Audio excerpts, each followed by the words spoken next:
13. minúta stretnutia.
Končil sa stretnutie 20. kola do Česka Nitra, Česka Nada junior, záverečný výsledok 4-1.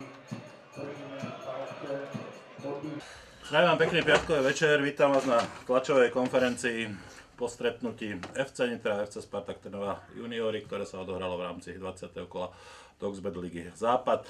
Dovolte mi, aby som predstavil, privítal trénerov oboch mužstiev, tréner hostí, pán Pavol Bartoš. Ďakujem. Domáci tréner, pán Michal Hyb. Poprosím ich o ich pohľad na stretnutie, následne priestor na vaše otázky. Nech sa páči, pán Bartoš. Ťažko sa mi to hodnotí, ale musím povedať, že domáci sme dneska uľahčili to ľahké víťazstvo, pretože také chyby, ako sa robili, alebo ako sme robili dneska v obrane naši stopery, to sa nemôže stávať. Takže domácim gratulujem, myslím, že vyhrali zaslúžené. Vypracovali si nejaké šance, dali 4 pekné góly, ale hovorím na vrúb našich obrancov. Ja začnem asi tým, že celý ten skrátený týždenný mikrocyklus som nabádal mojich hráčov k tomu, že to víťazstvo v minulom kole je tedy dôležité, keď ho potvrdíme doma.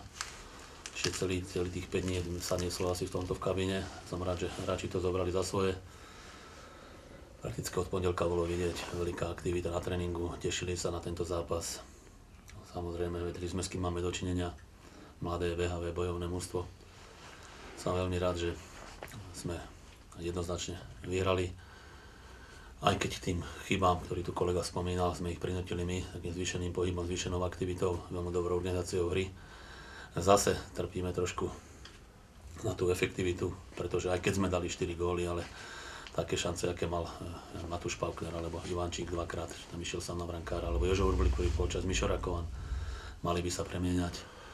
Podobne sme mali na Slovane, kde sme spálili okrem tých 4 gólov ešte ďalších nejakých 5 tutoviek, čiže týmto sa boríme dlhšiu dobu, ale som rád, že sme z týchto 2 zápasov získali 6 bodov a potvrdili sme to, že tá príprava bola pomerne kvalitná a mužstvo začína mať svoju tvár.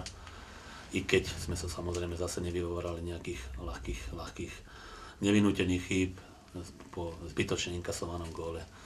Zbytočne taká nejaká panika, nejaký strach tam, ale som rád, že 4 góly sme nakoniec dali a tešíme sa na ďalší zápas, ktorý bude ďalšie susedské derby v Šali. Vaše otázky, nech sa páči. Ja sa spýtam, z 2 zápasov v jarnej časti ste dali 8 gólov, hovoríte, že ich mohlo byť ale aj viac. Takže už je to väčšia spokojnosť tej ofenzíve ako s tou jesennou časťou? Tak tá efektivita je slabá, podľa mňa. Ja nepoviem hlúposť, keď poviem, že sme premenili prakticky asi každú tretiu šancu. Dali sme 8 gólov, čiže o to niečom svedčí a možno, že asi jediné mužstvo v súťaži, aspoň čo má možnosť, nastupujeme s 2 útočníkmi, klasickými 2 útočníkmi, ďalší hráči sú mimoriadne ofenzívni, plus prišiel nám veľmi dobrý, zatiaľ sa ukazuje Mišo Rakovan, máme tam veľký potenciál na krydlách. Mal som veľkú dilemu, poviem, pred zápasom, koho postaviť, hľadiska ofenzívy, myslím si. Stále nie som s tým spokojný, stále. Samozrejme, ešte prvý zápas nehral najlepší strelec súťaže, Matúš Paukner.